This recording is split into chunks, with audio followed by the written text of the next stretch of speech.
In a quiet, charming neighborhood, where birds chirped happily in the trees and the sun cast warm rays over the rooftops, a group of street cats made their home.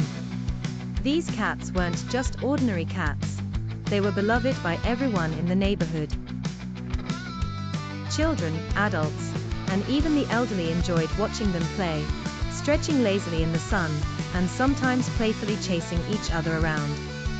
Each cat had a unique personality, and everyone had their favorite. There was a large orange tabby named Whiskers, who was known for his bushy tail and his love of food.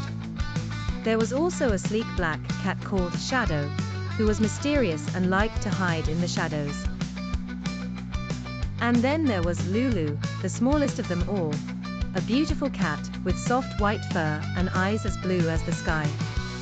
Lulu was the most playful, often seen rolling around in the grass or chasing butterflies.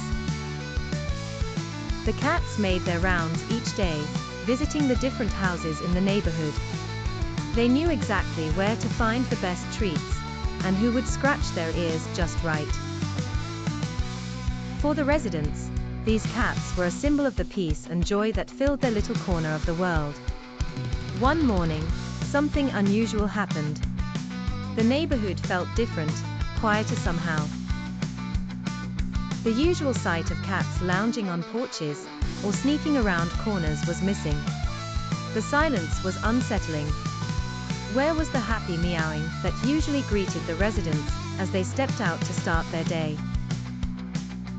Mrs. Thompson, an elderly woman who lived at the end of the street, noticed it first. She always left a bowl of milk out for the cats, but today, the bowl remained untouched. She peered out of her window, expecting to see Whiskers or Lulu trotting down the street. But there was no sign of them. In the center of the neighborhood, a group of children was playing. They were used to having the cats around, often joining in their games.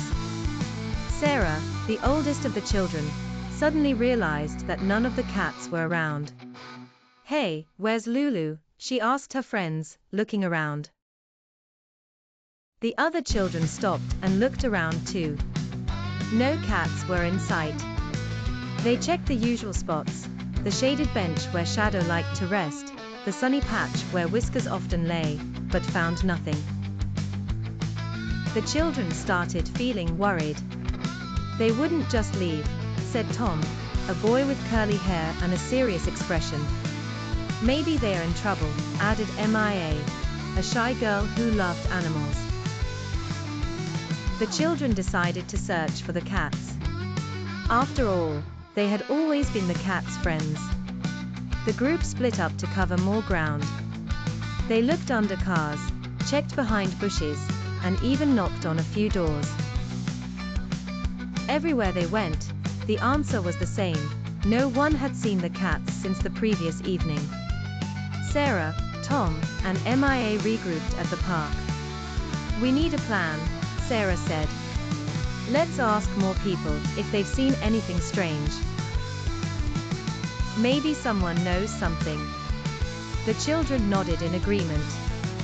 They went from house to house, asking everyone they met about the cats. Some residents had noticed their absence and were worried, but no one had any clues.